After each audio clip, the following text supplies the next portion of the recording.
Ya, oke, bisa dimulai. Silakan Pak Fitron memandu.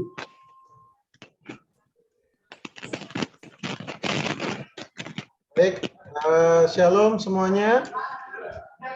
Selamat malam. Oke, terima kasih teman-teman sekalian. Kita dapat bertemu kembali dalam persekutuan doa Harmony of God dari Perhimpunan Pustaka Lewi. Oke, untuk persekutuan ini kita adakan setiap bulannya, rutin ya, sebulan sekali. Kita selalu mengadakan persekutuan doa untuk mempererat silaturahmi, mempererat persaudaraan dari berbagai macam aliran dari teman-teman. Oke, baik, langsung saja kita mulai. Saya kembalikan kepada Mas Oki. Silakan. Ibu Kathy untuk memimpin pujian. Bapak Ibu Saudara sekalian yang dikasihi Tuhan, selamat malam semuanya. Puji Tuhan kalau kita ada sampai saat ini, semua karena anugerah Tuhan, semua karena kemurahan Tuhan, semua karena kebaikan Tuhan. Mari kita awali persekutuan doa kita pada malam hari ini dengan menaikkan pujian. Ku bersyukur Bapa. Terima kasih Bapa. Terima kasih Tuhan Yesus. Terima kasih Roh Kudus buat kehadiran-Mu di tengah kami. Kami percaya Tuhan, seberapa kami yang hadir, Engkau ada di tengah-tengah kami. Karena acara malam hari ini bukan kebetulan, tapi karena kami percaya semua ini ada dalam rencana dan tuntunan Tuhan.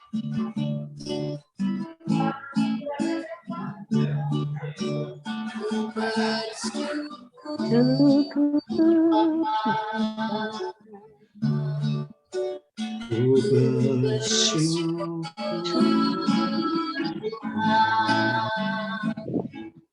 buat kasih setiamu di dalam yang hidup. hidup.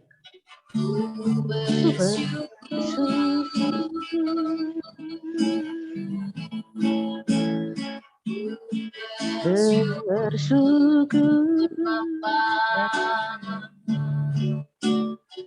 Ku bersyukur Buat kasih kasih setiamu di di dalam dalam hidup. Ku Bersyukur Tuhan, banyak yang Kau berbuat di dalam dalam hidup. Rancangan indah terjadi di hidupku. Bapa yang mengerti segala yang ku beri. Kasih-Mu sempurna nyata dalam hidupku. Bersyukur Bapa. Bersyukur Tuhan buat kasih setia-Mu di dalam hidupku. Bersyukur, kami bersyukur Tuhan. Ku bersyukur Bapa. Ku bersyukur Tuhan buat kasih setia-Mu di dalam hidup.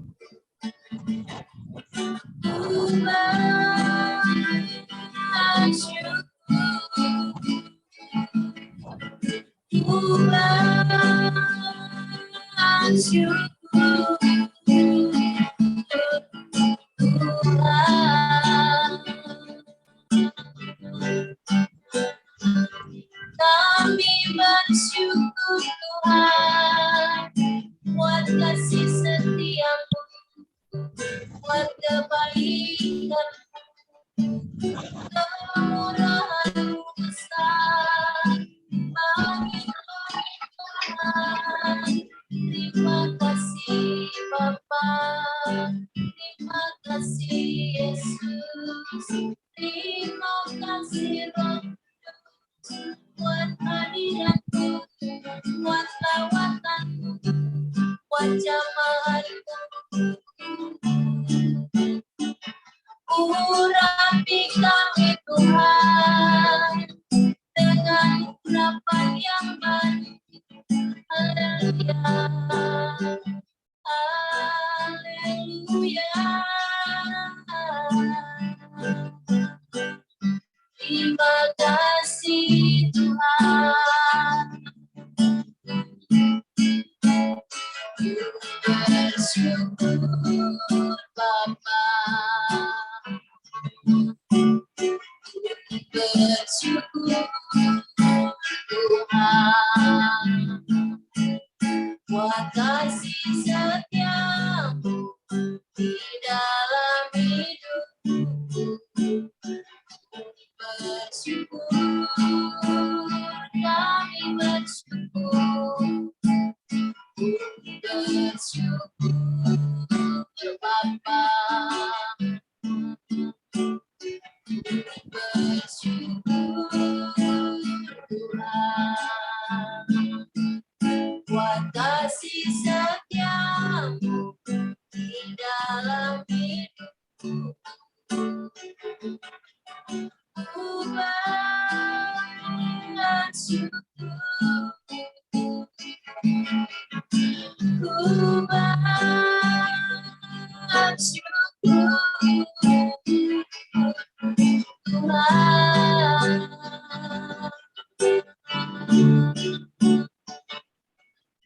Terima kasih, terima kasih Yesus Tuhan.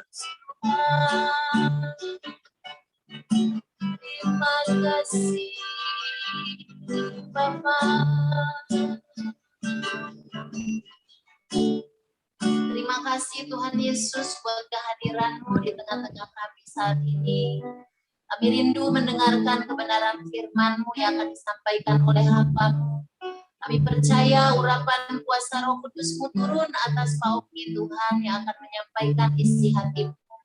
Kami berdoa Bapa, biarlah Engkau lawat jamaah kami semua yang hadir.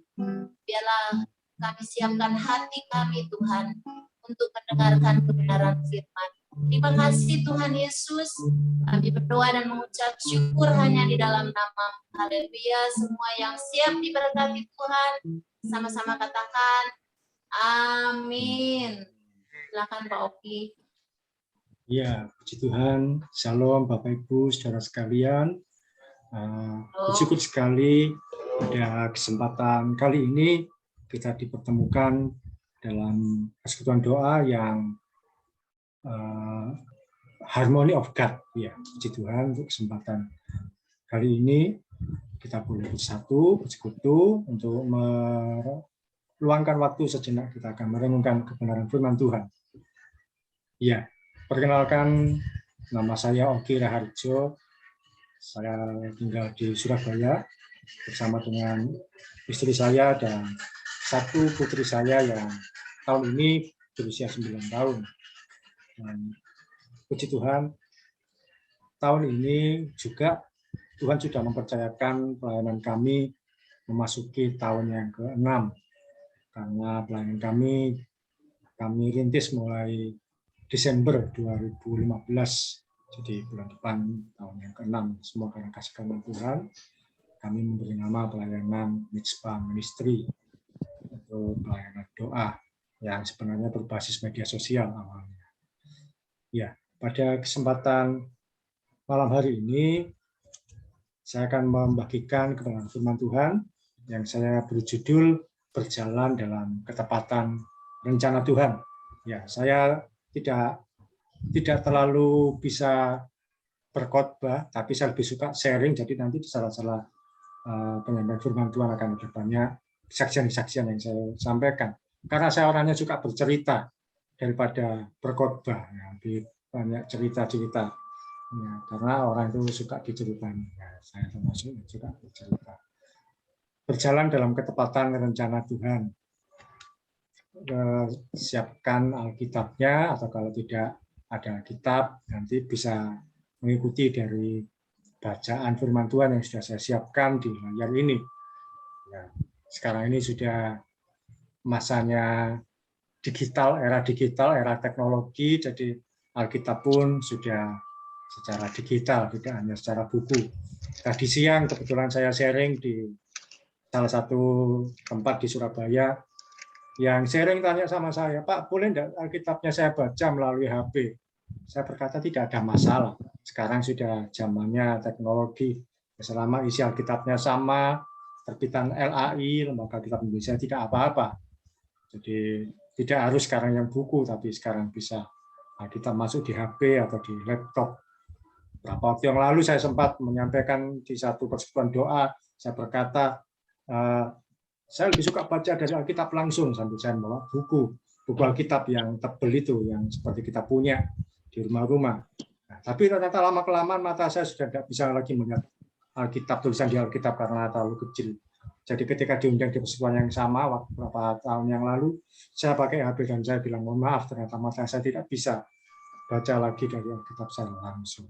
Nah, jadi sekarang kita membaca firman Tuhan. Saya akan bacakan dari Lukas 22 ayat 8 sampai 13. Kisah ini unik, kisah ini menarik, tapi sayang sekali tidak banyak yang sharing dari ayat ini. Jadi ketika event Paskah pun, karena kan ayat-ayat tentang menjelang kematian Tuhan Yesus, cerita ini seringkali dilewati. Tapi saya akan bacakan untuk Bapak Ibu Saudara semua. Lukas 22 ayat 8 sampai 13. Firman Tuhan mengatakan, lalu Yesus menyuruh Petrus dan Yohanes, katanya, pergilah, persiapkanlah perjamuan Paskah bagi kita, supaya kita makan. Kata mereka kepadanya, di manakah engkau kehendaki kami mempersiapkannya? Jawabnya, apabila kamu masuk ke dalam kota, kamu akan bertemu dengan seorang yang membawa kendi berisi air. Ikutilah dia ke dalam rumah yang dimasukinya. Dan katakanlah kepada tuan rumah itu, guru bertanya kepadamu, di manakah ruangan tempat aku bersama-sama dengan murid-muridku akan makan Paskah? Lalu orang itu akan menunjukkan kepadamu sebuah ruangan atas yang besar, yang sudah lengkap. Disitulah kamu harus mempersiapkannya.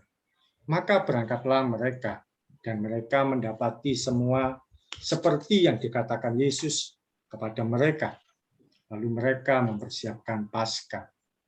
Melalui bagian firman Tuhan ini kita belajar beberapa hal, yaitu apa yang dimaksud dengan berjalan dalam ketepatan rencana Tuhan. Yang pertama harus kita tanamkan dalam hati dan hidup kita, bahwa Tuhan yang kita sembah adalah Tuhan yang hidup. Memang benar demikian. Lepaskan memang Tuhan itu adalah Tuhan yang hidup. Ya. Dan kita harus ingat ini baik-baik, kita tanamkan dalam hati dan hidup kita. Tuhan yang kita sembah adalah Tuhan yang hidup. Dia masih sanggup menyatakan perbuatan yang ajaib sampai hari ini. Dia masih menyatakan dirinya dan menyampaikan pesannya bagi kita secara terbuka dan tanpa batas. Tuhan kita adalah Tuhan yang hidup.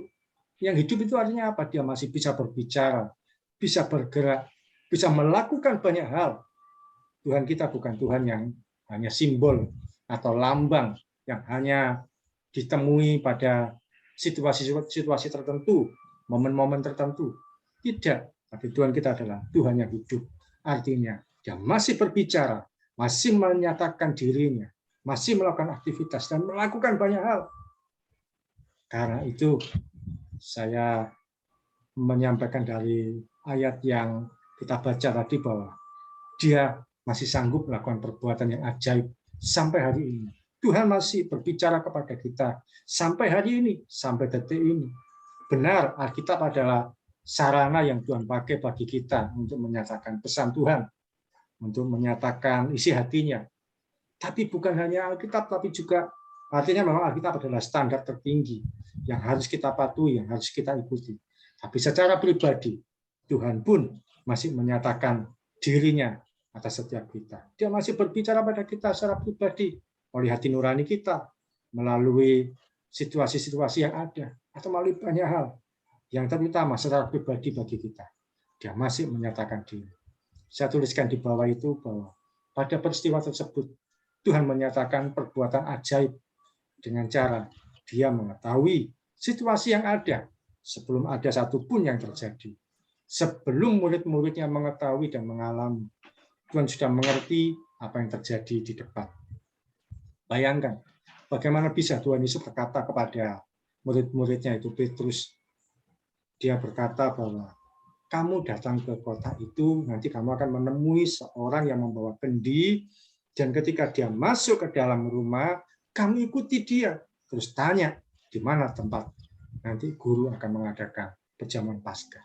Bagaimana bisa Tuhan mengetahui bahwa akan ada orang yang membawa kendi? Dan bayangkan,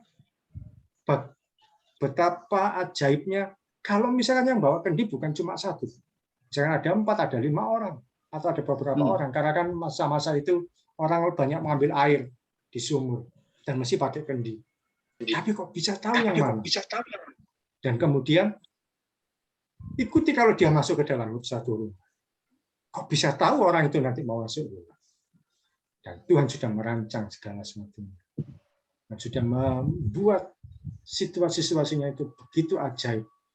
Pesan yang pertama, poin pertama yang mau saya sampaikan itu adalah Tuhan yang hidup. Artinya, dia masih melakukan perbuatan yang ajaib bagi kita sampai hari ini. Dia ajaib untuk sakit yang kita alami. Dia ajaib untuk kondisi keuangan yang kita hadapi. Dia ajaib untuk kondisi keluarga yang berantakan, yang bisa jadi sedang Bapak Ibu di antara Anda sedang mengalami, atau dalam situasi-situasi apapun yang sedang tidak menentu. Dia adalah Tuhan yang ajaib, yang sanggup menyelesaikan segala sesuatunya.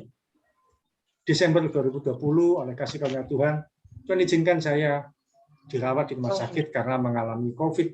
Dan kalau dilihat sampai hari ini, berarti COVID yang saya alami adalah COVID gelombang pertama. COVID yang masih era pertama, yang masih gawat-gawatnya juga, masih panik-paniknya bangsa ini menghadapi COVID. Saya masuk ruang isolasi tanggal 20 Desember.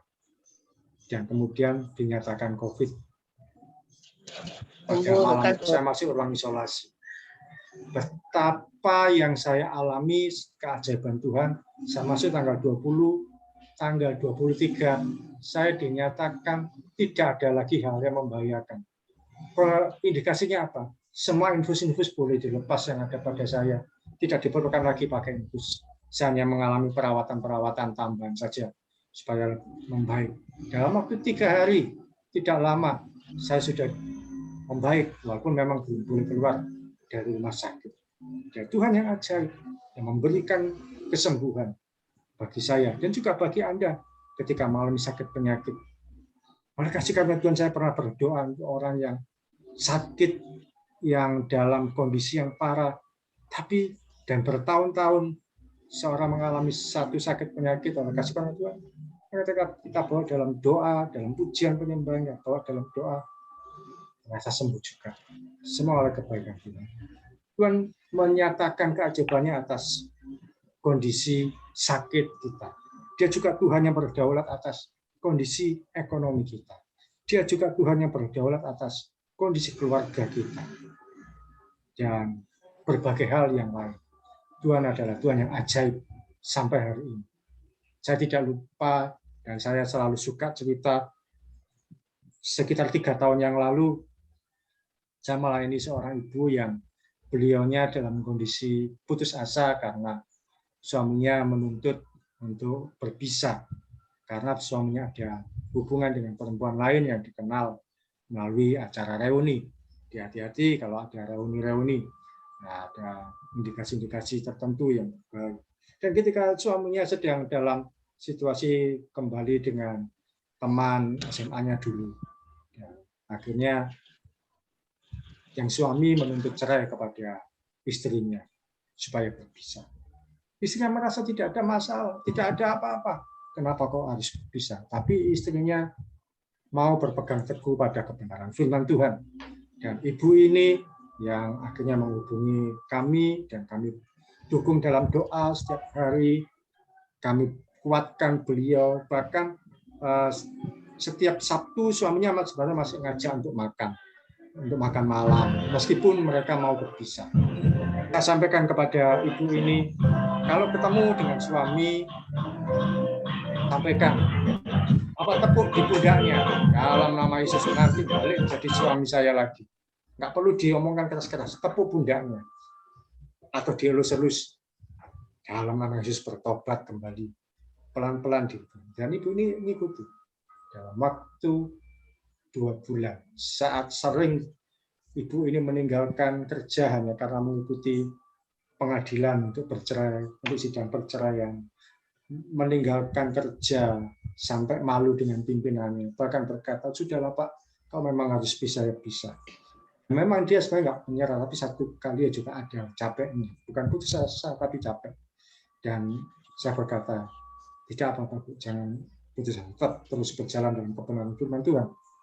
Ya, dalam waktu 2 bulan kemudian, lama saya nggak komunikasi lagi. Satu kali ibu ini berkata, Pak, puji Tuhan, hubungan kami sudah membaik saya dengan suami. Dan saya bersyukur, wah puji Tuhan. Bu.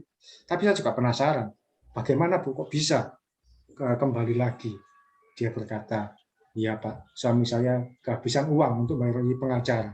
Kehabisan uang untuk bayari pengacara, jadi kasusnya tidak dilanjutkan. Tuhan bisa membuat dengan cara yang ajaib, yang tidak terduga. Pada situasinya sudah hampir dituntut, hampir diponis. Tapi Tuhan bisa membuat keajaiban dalam kehidupan keluarga. Tuhan adalah Tuhan yang hidup, yang bisa kita ajak bicara, yang bisa kita ajak sharing, yang bisa kita ajak untuk apapun yang kita sedang alami, kita share kepada Tuhan secara pribadi. Dan dia adalah sahabat yang terdekat bagi kita. Dia bisa menyampaikan isi hatinya. Kita bisa menyampaikan isi hati kita pada Tuhan. Dan dia juga bisa menyatakan apa yang harus kita lakukan. Kalau Bapak Ibu ingat Daud ketika dia akan berperang, dia ngomong ke Tuhan, Tuhan, saya maju atau tidak? Satu kali Tuhan ngomong, maju, dia menang. Tapi satu kali itu dia ngomong sama Tuhan, Tuhan saya maju apa enggak? Dan Tuhan berkata, kali ini kamu jangan maju, tapi lewat jurusan pohon-pohon kertau, di baliknya. Jadi istilahnya kayak Daud dan pasukannya mengepung tentara Filistin. Dan dia menang. Jadi dia melakukan apa? Komunikasi dengan Tuhan, sharing dengan Tuhan. Apa Tuhan yang harus kami lakukan? Apa yang harus saya kerjakan untuk lawan musuh ini? Dalam kehidupan saya pribadi, saya juga mengalami banyak hal bahwa Tuhan masih berbicara sampai hari ini.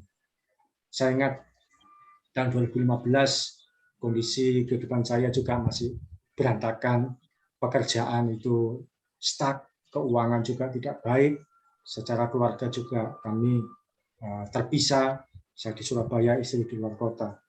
Dan setiap sore saya pulang kerja, habis mengajar, saya main internetan di Wifi Corner, di salah satu sudut di kota Surabaya. Ada kantor Telkom, dan kantor Telkomnya dibuat Wifi Corner. Waktu itu kan masih belum terlalu musim HP atau Android, ada internetnya, masih belum ada Android. Dan saat itu saya datang ke Wifi Corner, saya beli voucher 5.000 dan bisa main internet beberapa jam. Itu yang saya lakukan setiap hari, setiap sore sama internet. Sampai satu kali bulan Desember menjelang Natal. Saya ingat tanggal 21, berapa hari lagi saya harus pulang ke Madiun untuk menemui istri dan anak saya. Tanggal 21 Desember pagi, tidak ada yang bisa saya kerjakan, uang juga tidak ada. Mau pulang, saya juga ragu-ragu, tidak ada uang. Saya datang ke Wifi Corner lagi, ya main-main biasa. Buka-buka sembarang, browsing apapun, pokoknya menghabiskan. Di sela-sela itu, saya mendengar Tuhan berkata kepada saya, seperti seorang sahabat ada di dekat saya. Dia berkata, layani aku lagi. Waktu itu saya sudah meninggalkan pelayanan. Saya sudah 6 tahun lebih tidak lagi melayani Tuhan. Saya lebih memilih untuk menjadi ketua komunitas penggemar salah satu grup musik. Saya menjadi ketua fans club istilahnya di Surabaya. Dan saya tidak lagi pelayanan. Dulu saya pelayanan pelajar di SMA di Surabaya. Beberapa sekolah di Surabaya saya sempat menjadi pembina sekolah mulai tahun 95 sampai 2006 atau 2008 terakhir. Tapi saya meninggalkan pelayanan itu, ke gereja pun ya belum tentu saya datang. Saya lebih memilih untuk memuaskan hobi saya. Dan pada 21 Desember itu Tuhan berkata pada saya, ayo layani aku lagi. Dan saya tentu saja menolak. Karena saya nggak bisa melayani, saya sudah lama nggak melayani. Seperti seorang prajurit yang sudah lama nggak berperang. Saya berkata, Tuhan saya nggak bisa. Saya memimpin pujian sudah nggak bisa. Saya khotbah pun ya saya nggak bisa. Tuhan ngomong, kamu layani dengan kemampuan kamu yang kamu bisa sekarang. Apa? Saya cuma bisa main internet. Layani melalui kemampuan main internet. Singkat cerita, Tuhan mau saya melayani melalui kemampuan saya berinternet, melayani orang-orang yang ada di media sosial, waktu itu khususnya Facebook dan sebagainya. Ya Facebook khususnya. Dan saya ikuti apa yang Tuhan sampaikan. Ya, dan saya berkata, Tuhan, saya bisa kalau untuk ini. Terus Tuhan berkata, kamu kan bisa doa, doakan mereka. Makanya dengan pelayanan yang saya bisa, saya terbatas, saya buat sharing firman Tuhan di Facebook, kemudian di akhir sharing firman Tuhan saya tulis, Bapak Ibu kalau perlu dukungan doa silakan hubungi saya. Dan dari langkah yang sederhana itu, Tuhan bawa saya dalam pelayanan sampai hari ini untuk memenuhi panggilan Tuhan. Sejak saat itu, saya mulai mengambil keputusan. Saya melayani Tuhan dengan kemampuan yang ada pada saya. Tuhan membuat keajaiban dalam kehidupan saya dan mengubahkan segalanya. Dari seorang yang putus asa, yang jauh dari Tuhan, kembali memenuhi panggilan Tuhan. Ini yang pertama, poin yang pertama bahwa Tuhan yang kita sembah adalah Tuhan yang hidup dan masih sanggup melakukan perbuatan yang ajaib. Apapun yang kita alami hari ini, kesulitan apapun, kondisi apapun, dia sanggup melakukan perbuatan yang ajaib. Yang kedua, yang akan saya sampaikan, bagaimana berjalan dalam ketepatan rencana Tuhan. Yang kedua, perlu kita ingat juga bahwa rencana Tuhan itu spesifik. Spesifiknya detail dan tepat. Kalau kita lihat di peristiwa yang tadi kita baca, yang saya bacakan firman Tuhan, pada peristiwa tersebut, Tuhan Yesus menyatakan bahwa Petrus dan Yohanes akan menemui seorang yang membawa kendi berisi air. Orang itu akan masuk rumah dan menunjukkan sebuah ruangan yang akan dipakai oleh Yesus dan murid-muridnya. Betapa Tuhan Yesus menunjukkan dengan spesifik, dengan rinci, apa yang akan terjadi. Kamu akan ketemu orang bawa kendi berisi air satu. Orang itu akan masuk rumah. Yang kedua dan ketiga, tanyakan mana ruangan yang akan dipakai. Semuanya spesifik, jelas, tepat, terarah. Tidak ada satu hal pun yang terlewatkan. Tidak ada yang sifatnya kira-kira. Nanti kamu kalau ke kota itu tanya mana orang yang punya rumah, mana yang bisa dipakai. Kalau rumah yang satu nggak bisa, coba tanya tetangganya. Tidak. Tapi yang disampaikan oleh Tuhan Yesus tepat semua, ada seperti yang disampaikan. Ketika Petrus dan Yohanes datang ke sana, mereka menemui semua tepat seperti yang Tuhan Yesus sampaikan. Hal ini artinya apa? Bahwa Tuhan bergerak dalam schedule yang tepat, jadwal yang tepat, jadwal yang teratur. Tuhan tidak pernah bergerak secara kebetulan. Tuhan tidak pernah bergerak secara sembarangan. Tiba-tiba saja seperti kita datang ke kafe, ketemu seorang teman, kamu di mana sekarang, anakmu berapa? Atau ketemu teman di acara reuni, terus tanya, kamu kerja di mana, dan sebagainya, kebetulan ketemu. Tidak seperti itu. Tuhan Yesus berjalan dalam ketepatan, schedule yang saya yakin kerajaan surga yang mengatur. Tiba-tiba saja dia datang ke Gerasa, ketemu dengan seorang gila yang kerasukan setan. Itu bukan kebetulan. Surga yang ngatur ketemu dengan orang itu. Sampai orang itu bertobat ikut Tuhan Yesus. Tiba-tiba ketemu dengan orang yang buta 38 tahun tertidur di dekat kolam Bethesda. Semua kerajaan surga yang atur sampai akhirnya orang itu bisa berjalan kembali. Tuhan Yesus sudah membuat segala sesuatu dengan tepat. Dalam kehidupan kita, Tuhan juga menyatakan rencana yang tepat, terukur, dan spesifik. Dia tidak pernah sembarangan membuat rencana. Seringkali kita diizinkan untuk mengetahui preview atau sekilas dari apa yang akan terjadi di depan. Kalau Bapak, Ibu, Saudara pernah nonton film di bioskop, atau mungkin di TV, kadang-kadang di YouTube juga ada. Kadang itu ada film yang akan tayang beberapa waktu berikutnya. Kalau kita nonton bioskop kan kadang-kadang juga ada film yang akan tayang di waktu berikutnya, itu dinamakan preview atau trailer istilahnya. Jadi kita cuma diizinkan tahu beberapa adegannya saja. Akan terjadi seperti ini, tapi kita nggak ngerti rincinya sebelum nantinya kita lihat film itu secara langsung. Kita hanya boleh lihat previewnya atau trailernya. Demikian juga dengan kehidupan kita. Tanpa kita sadari, kita diizinkan sebenarnya oleh Tuhan untuk mengetahui previewnya atau trailernya. Jadi apa kita nantinya berapa waktu ke depan? Jadi apa anak kita? Jadi apa? Tapi itu hanya sekilas, hanya apa? Ya trailernya saja. Demikian juga seperti Daud ketika dia masih kecil, umur 17 tahun, bahkan sebelum dia perang melawan Goliat, sebelum dia mengalahkan Goliat, Nabi Samuel datang ke rumah Pak Isai dan bertanya, mana anakmu? Ada di antara anakmu yang akan diurapi menjadi raja. Kita tahu bahwa akhirnya seorang anak kecil Daud yang diurapi menjadi raja. Tapi sayang sekali, dia diurapi saat itu, tapi tidak menjadi raja saat itu juga. Kita tahu dia mengalami proses demi proses. Dia mengalahkan Goliat. Setelah mengalahkan Goliat, kehidupannya tidak pernah mudah. Dia dikejar-kejar oleh Raja Saul. Dia menjadi buronan negara, buronan bangsa Israel yang nomor 1. Dikejar-kejar oleh Raja Saul. Kemudian dia sampai harus jadi orang yang pura-pura gila. Dia sampai harus sembunyi di gua-gua. Kalau dipikir, mungkin dia juga berpikir dalam hatinya, mana katanya aku jadi raja. Tapi bayangan jadi raja itu tetap ada membekas dalam benak Daud. Satu kali saya akan jadi raja. Tidak tahu kapan. Tidak tahu bagaimana caranya. Bahkan ketika satu kali ada kesempatan membunuh Raja Saul di depannya, Daud tidak mengambil kesempatan itu. Dia berkata, kalau nanti Tuhan yang jadikan aku raja, biarlah dengan cara Tuhan sendiri.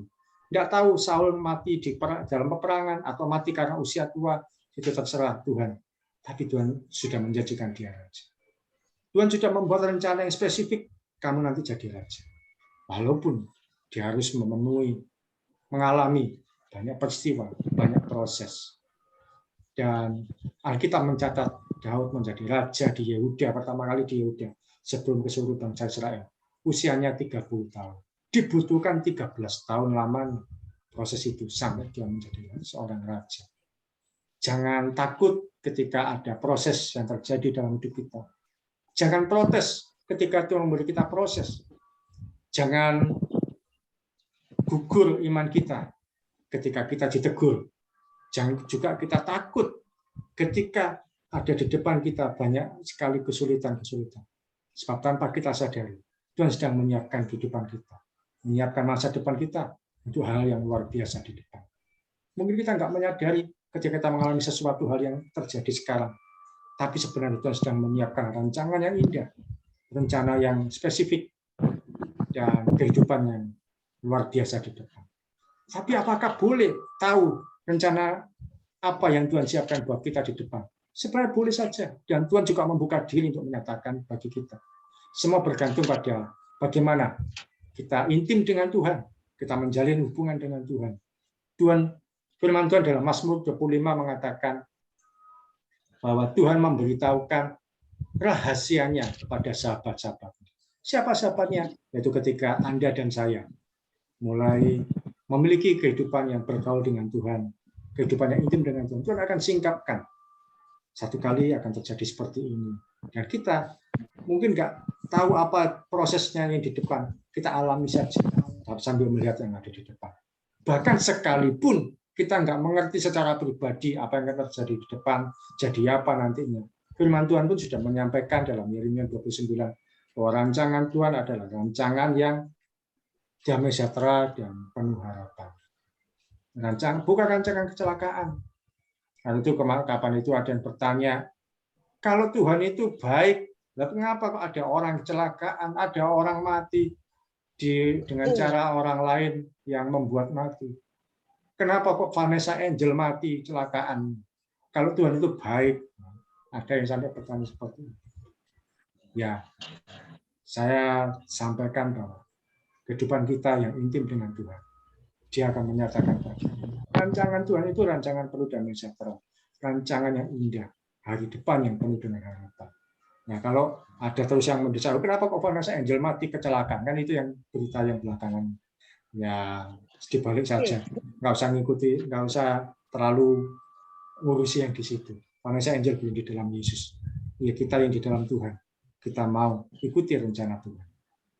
Saya ingat tahun 2001, saya mau lulus SMA, menjelang lulus SMA, tapi masih belum, artinya masih ada kesempatan untuk menentukan kemana ini harus melangkah, kemana jurusan ini. Kan waktu itu masih istilahnya UMPTN.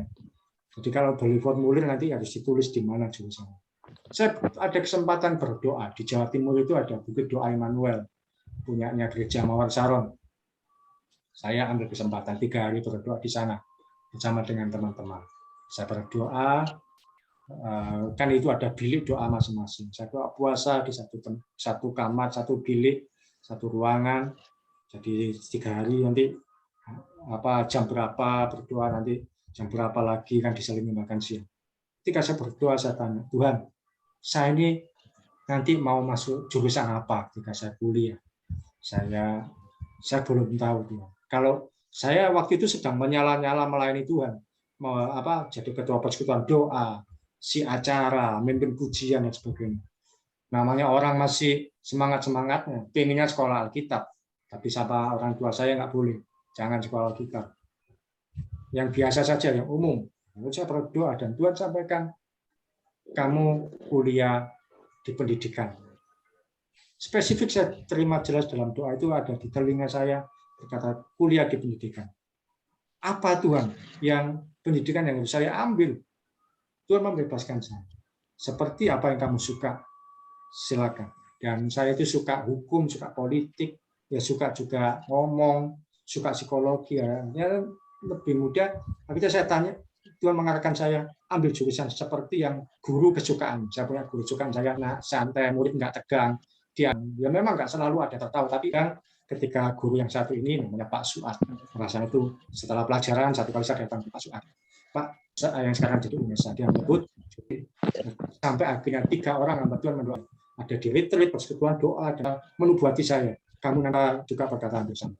Nah, itu kan karunia guru akhirnya saya Tuhan bahwa saya menjadi seorang guru 7 sampai 2020 awal. Satu kali tahun 2020 bukan persekutuan tapi di ibadah pertama saya hotel mau besar di Surabaya, ibadah di gereja itu jamku pertama waktu itu lagunya kata-katanya Bapa. Ketika tiba-tiba Tuhan memberi saya penglihatan besar dan ada adil dan mereka bermain menyenangkan. Dalam enak ya yang punya bisa punya anak banyak. Itu kamu yang punya anak bisa kaget Tuhan nikah apalagi dan juga pasti belum punya anak Tuhan.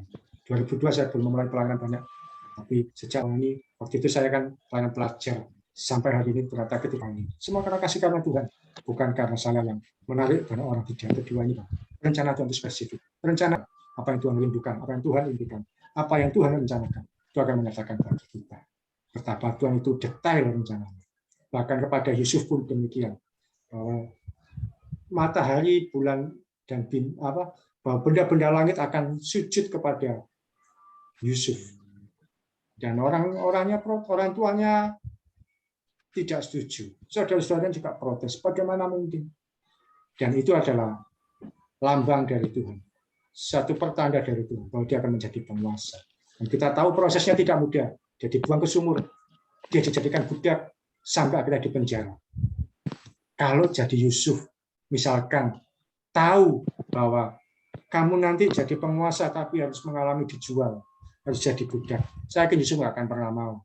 Tapi Tuhan menyatakan rencana Tuhan dengan spesifik nanti akan jadi penguasa tanpa disadari proses dia alami untuk membentuk karakternya sehingga dia menjadi seorang Yusuf yang layak untuk memimpin. Dan Ternyata Yusuf ketika menjadi penguasa di Mesir, usianya pun 30 tahun. Butuh waktu 13 tahun. Itu dia menjadi seorang penguasa, mengalami proses demi proses. Proses hidup dari Tuhan akan membentuk karakter kita jadi lebih indah, membentuk karakter kita jadi lebih matang, membentuk karakter kita jadi rendah hati, membentuk karakter kita bisa menghormati orang lain, membentuk karakter kita menjadi berkenan di hadapan Tuhan. Rencana Tuhan itu spesifik, tapi proses demi proses akan kita alami. Jangan protes kalau ada proses. Jangan mundur kalau ditegur. Tuhan akan selalu bersama kita. Dan yang ketiga, yang terakhir, poin yang mau saya sampaikan, bagaimana berjalan dalam ketepatan rencana Tuhan. Tuhan mau kita menyediakan kapasitas hidup yang maksimal. Ruangan tadi yang disediakan oleh orang yang membawa kendi itu, ternyata ruangannya itu adalah harus besar dan lengkap. Bahkan di salah satu ayat firman itu dikatakan besar, lengkap, dan tersedia.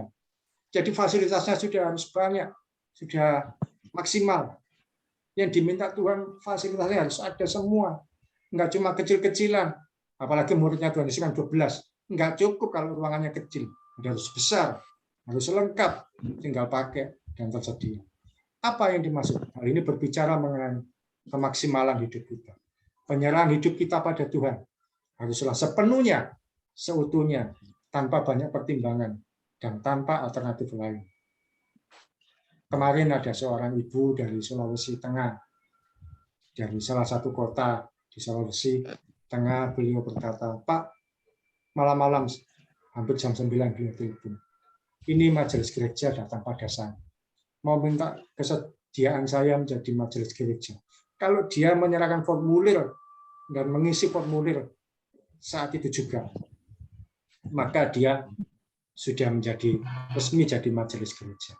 Tapi dia waktu itu ketika diserahkan formulirnya sama panitia pemilihan majelis, dia sempat berkata, nanti dulu, saya tidak bisa memutuskan sekarang. Saya mau tanya sama pembina rohani saya, yang dimaksud saya. Dia tanpa saya duga, padahal ya, tidak terlalu sering komunikasi, dia telepon saya, Pak, ini bagaimana yang harus saya lakukan? Saya ikuti apa tidak? Saya berkata, jangan tunda. Saya tahu ibu ini sedang dalam kondisi mengalami kondisi keuangan yang parah. Dia karena dia sebenarnya punya usaha di rumahnya, punya usaha dagang dan sebagainya. Tapi karena pandemi, akhirnya usahanya tidak jalan dengan baik. Sementara dia harus membayar banyak cicilan di bank, belum selesai dan sebagainya, ditagih-tagih di sana sini, dan susah sekali kehidupannya secara ekonomi. Suaminya juga sakit, dan saat itu dia berkata, tapi Pak, bagaimana? Saya kan masih banyak masalah, pergumulan saya belum selesai. Saya berkata pada ibu itu, ambil langkah untuk melayani. Jangan nunggu masalah selesai, jangan nunggu pergumulan beres. Kalau nunggu masalah selesai, pergumulan beres nggak akan pernah selesai. Ambil langkah iman, silakan isi formulirnya. Dan dia berkata, benar Pak, ini adalah kesempatan kedua. Pada 5 tahun yang lalu, karena pemilihan majelisnya kalau tidak salah 5 tahun, dia sudah masuk nominasi, tapi dia menolak, belum siap. Dan sekarang namanya muncul lagi. Saya berkata, jangan tunda lagi Ibu. Mari, serahkan hidup untuk melayani Tuhan. Nanti sambil berjalan, Tuhan akan melakukan yang keajaiban-keajaiban. Dan kalau menunda, siapa yang tahu umur kita? Kita mati tidak perlu nunggu tua, mati nggak perlu nunggu sakit. Tiba-tiba saja besok Tuhan panggil kita pulang, tapi Ibu belum melayani Tuhan, apa yang terjadi? Dan Ibu ternyata dengan mantap akhirnya berkata, baik Pak, saya akan isi, besok pagi saya akan serahkan ke majelis gereja. Jadi dia nunggu, minta pertimbangan saya dulu, dan itu pun sudah ditahan-tahan, ditunda 3 hari mau tanya ke saya. Tapi kemarin dia tanya pada saya dan saya sampaikan, silakan isi. Seperti Yesaya berkata, ini aku, itu salah aku. Dan Tuhan akan melakukan banyak keajaiban tanpa kita duga. Sama seperti bangsa Israel ketika berjalan melewati lautan yang luas itu. Apakah benar-benar ketika mereka akan melangkahkan di laut luas itu, akan ada laut itu, apakah ada terjadi sesuatu? Iya kalau aman melewati. Kalau tenggelam bagaimana? Mereka tidak tahu bahwa akhirnya ketika mereka melangkahkan kaki ke laut itu, lautan itu akhirnya terbelah menjadi dua. Ketika mereka berjalan dengan iman, Tuhan membuat keajaiban seperti yang kita ketahui. Saya tuliskan di situ bahwa Tuhan mau kita menyerahkan hidup kita untuk melayani Dia dengan ukuran yang ekstra, dengan ukuran yang maksimal. Tidak bisa setengah-setengah. Dan beranikah kita mati-matian, bahkan gila-gilaan atau habis-habisan untuk Tuhan. Kita hidup dalam keintiman dengan Tuhan setiap saat. Artinya apa? Kita mau memberi yang terbaik bagi Tuhan. Bukan cuma seperempat, bukan setengah, tapi seluruhnya dari hidup kita. Dan ini yang dimaksud adalah ukuran hati, bukan masalah waktu. Anda tidak harus melayani sepenuh waktu seperti saya atau membantu yang lain. Tapi bahwa hati ini mau memberi yang terbaik. Bukan menyisakan waktu, bukan menyisihkan. Menyisihkan kan sudah, nanti ada kesempatan sedikit, saya baru datang pada Tuhan. Tapi kita menyediakan waktu untuk Tuhan. Satu kali, saya pernah satu mobil dengan seorang hamba Tuhan terkenal dari Amerika Serikat. Ya memang nggak terkenal sekali, tapi dia punya nama di kalangan anak-anak muda. Saat itu saya di satu mobil, kemudian ada teman yang jadi penerjemah. Hamba Tuhan ini bisa bahasa Indonesia sedikit-sedikit. Saya coba tanya dengan ya sedikit memberanikan diri, saya tanya, Pak, saya mau tanya, berapa lama sih Anda menyediakan waktu untuk berdoa pada Tuhan setiap hari? Karena Mbak Tuhan ini terkenal di kalangan anak-anak muda, pelayanannya luar biasa, ada banyak mujizat, kesembuhan, dan sebagainya. Ada banyak anak-anak muda dilepaskan, dilayani dengan baik. Tentu bayangan saya, dia akan berdoanya 1 jam, 2 jam, atau beberapa jam seperti hamba Tuhan yang lain yang saya dengar. Waktu itu saya masih muda, masih remaja, sering membaca, mendengar hamba Tuhan kalau berdoa minimal 2 jam, 3 jam. Ternyata saya dengar dari hamba Tuhan yang terkenal ini, dia berkata, saya berdoa hanya a half itu setengah, a half hour, setengah jam. Ya setengah jam, 30 menit, a half hour, dia bilang begitu. Saya bertanya, saya penasaran, kok nggak seperti orang yang lain? Kenapa cuma setengah jam, Sir? Kenapa cuma setengah jam, Pak? Dia bertanya. Ya, karena saya malas. Ya, jawaban itu mengecewakan saya. Hamba Tuhan ini pelayanannya di mana-mana. Ternyata untuk menyediakan waktu doa saja, malas. Ukuran yang Tuhan mau pakai untuk kita adalah ukuran yang sepenuhnya, yang maksimal. Karena itu saya sering ajarkan ke teman-teman, saya sering sampaikan ke teman-teman, ayo kalau bisa doanya pagi-pagi. Di situ kita masih fresh, masih segar, masih siap untuk terima sesuatu yang baru. Kalau malam ya sudah ngantuk dan sebagainya. Kita sediakan waktu untuk Tuhan yang maksimal. Bukan cuma waktu, tapi hati kita, hidup kita. Tuhan mau pakai kita dimanapun kita, sebagai apapun kita. Dalam kapasitas apapun. Sebagai ibu rumah tangga, sebagai seorang yang bekerja di marketplace, sebagai seorang pengajar, guru, atau siapapun. Tuhan mau pakai kita sebagai seorang yang melayani di situ. Menjadi duta kerajaan surga. Dimanapun Tuhan tempatkan. Hari ini, sharing yang saya sampaikan mengenai bagaimana kita berjalan dalam ketepatan rencana Tuhan. Yang pertama, kita harus ingat bahwa Tuhan kita adalah Tuhan yang hidup. Tuhan yang ajaib, yang sanggup melakukan banyak hal dalam hidup kita. Dan yang kedua, rencana Tuhan itu spesifik, tepat, terperinci, dan Dia tidak main-main dengan hidup kita. Dan yang ketiga, Tuhan mau kita menyediakan kapasitas hidup yang maksimal, yang bukan cuma biasa-biasa, tapi yang terbaik. Tuhan tidak minta banyak, tapi Dia minta semua dari hidup kita. Bukan masalah melayani Tuhan sepenuh waktu atau bukan, tapi kita memberi full heart dari kehidupan kita. Ketika Anda sebagai ibu rumah tangga, saya sedang melayani sebagai ibu rumah tangga. Ketika Anda sebagai seorang yang bekerja di perusahaan, Anda adalah perwakilan kerajaan surga di sana. Ketika Anda sedang berada di sekolah sebagai pengajar, Anda adalah perwakilan kerajaan surga di situ. Sehingga ketika Anda bekerja, Anda melakukannya dengan takut akan Tuhan dan tidak berani untuk berbuat hal apapun yang di luar kehendak Tuhan. Dan satu kali percayalah, kebaikan Tuhan akan dinyatakan bagi kita. Pemeliharaan Tuhan akan dinyatakan bagi kita. Mujizat Tuhan tanpa perlu kita minta sampai nangis-nangis, Tuhan akan berikan bagi kita. Berkat Tuhan apapun bentuknya, bukan hal yang sulit ketika kita mau berjalan dalam ketepatan rencana Tuhan.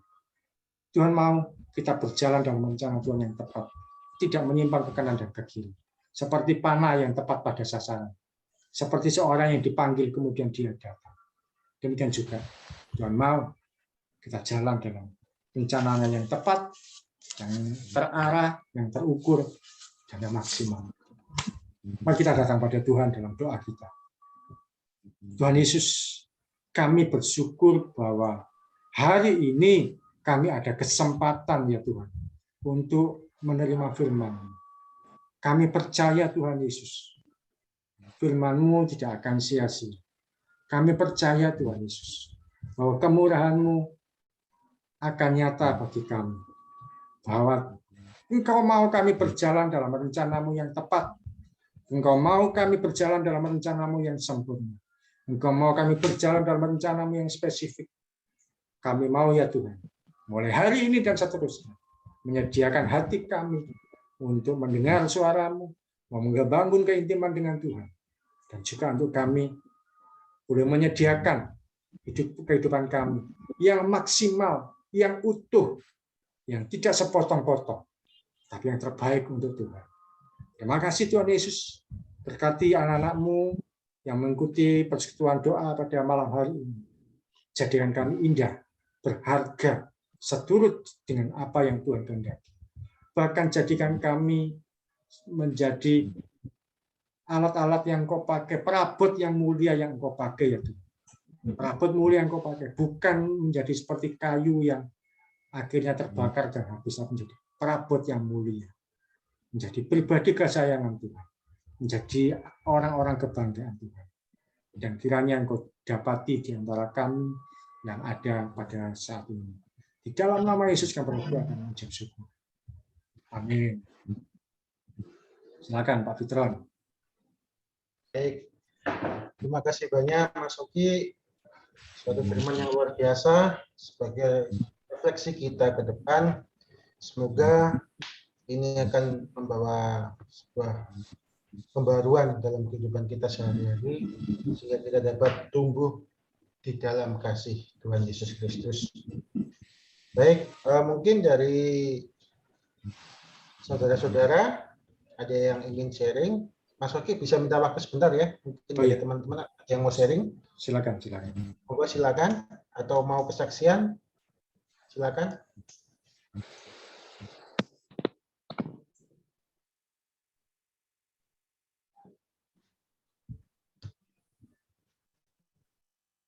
Boleh saya bicara? Boleh, silakan, Pak. Iya. Dari apa yang disampaikan oleh Pak Oki tadi, kita harus berani melihat bahwa Christianity is not religion. Christianity is relation with Christ. Jadi Alkitab itu bisa kita dekati dari dua sisi. Secara intelektualitas, kita perlu mempelajari Alkitab dalam disiplin ilmu, penafsiran, eksegese, eksposisi, dan berteologia. Tapi di sisi pribadi persekutuan, kita harus punya rema. Rema itu adalah persekutuan kita dengan Tuhan. Kalau kita sebagai orang Kristen hanya membaca kitab sebagai landasan legalitas, tidak menemukan apa yang tadi Pak Oki saksikan, di mana Allah berbicara secara pribadi kepada kita melalui pembacaan Alkitab. Secara intelektualitas, kita harus mengetahui apa itu isi Alkitab. Penyataan Allah secara khusus, penyataan Allah secara umum. Tapi secara spiritualitas, kita harus punya persekutuan dengan Tuhan namanya rema. Yaitu nilai-nilai doa kita, baca Alkitab kita, meletakkan seluruh dasar kehidupan kita kepada Tuhan. Itulah sesungguhnya kekristenan. Saya katakan tadi bahwa kekristenan bukan agama, tapi kekristenan adalah hubungan kita dengan Tuhan. Doa-doa kita, makanya ketika manusia jatuh dalam dosa dalam Kejadian pasal 3, Allah kehilangan persekutuan dengan Tuhan, maka Allah mencari, hai Adam, Adam, di manakah engkau? Karena Allah tidak mau hubungannya terputus dengan manusia. Makanya Yesus datang memberi kita hidup dan hidup dalam segala kelimpahan. Hanya sayangnya orang Kristen menjadikan Alkitab obat tidur supaya ngantuk. Jadi baca Alkitab ngantuk langsung tidur. Gitu. Bukan Alkitab sebagai kerinduannya bersekutu dengan Tuhan dan menantikan apa kata Tuhan melalui Alkitab. Karena memang baca Alkitab ngantuk. Itu tantangannya.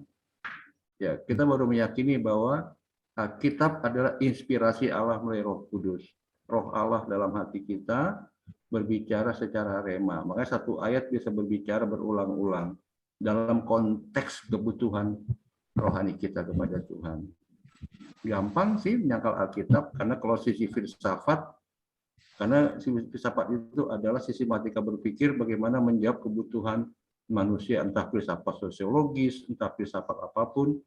Tapi kalau kita melihat penyataan Allah, itu akan menolong kehidupan kita. Karena di luar Kristus, kita tidak bisa berbuat apa-apa. Kita bisa mengutak-ngatik isi Alkitab dan menolaknya.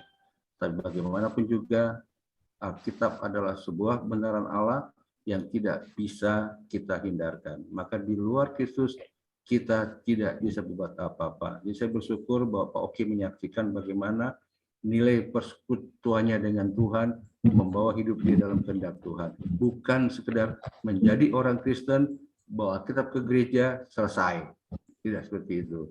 Tapi mempunyai relasi yang kuat dengan Tuhan. Karena Allah mau, hai Adam, Adam, di manakah engkau?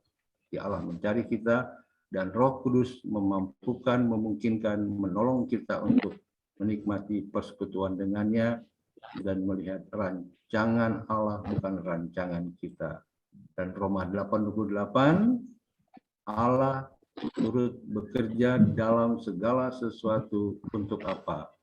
Mendatangkan kebaikan. Bagi siapa? Bagi yang mengasihi dia, bagi yang bersekutu dengan dia, dan meletakkan seluruh kehidupannya kepada Tuhan. Bukan sekedar kekristenan legalitas, tapi kekristenan yang betul-betul menikmati persekutuan dengan Tuhan. Gitu Pak Oki ya.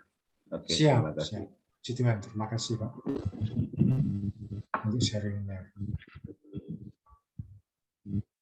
Oke, luar biasa. Terima kasih untuk sharingnya. Ini juga sebagai penguatan kita akan pemahaman mengenai kitab ya.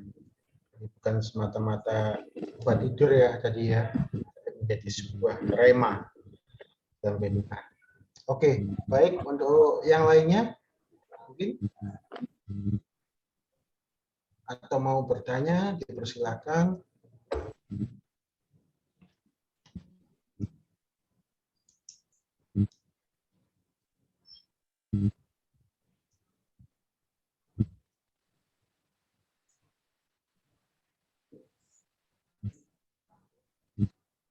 Mas Santo mungkin mau menambahkan Mas Santo? Enggak, cuma mau menyapa aja. Baik, Terima kasih silakan, kepada Pak silakan. Oki. Terima Ya. kasih sudah melayani kami. Terima Mohon maaf, kasih. saya telat, saya baru gabung 15 menit terakhir, jadi saya mengikuti aja. Terima kasih. Ya, terima kasih Mas Ando. Terima Oke. Oke, baik. Untuk yang lain mungkin ada yang mau menambahkan atau mungkin ada yang ingin didoakan apabila ada yang lagi berbeban berat atau lagi sakit. Silakan.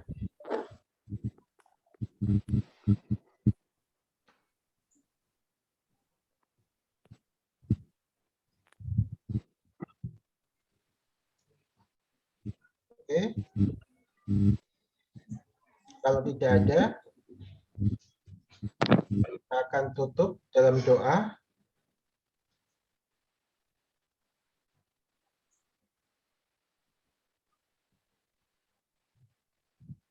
Baik ya. Ya, saya rasa sudah 8:30. Mas Oki, bagaimana? Ya, Kita silakan. terus dengan berkat.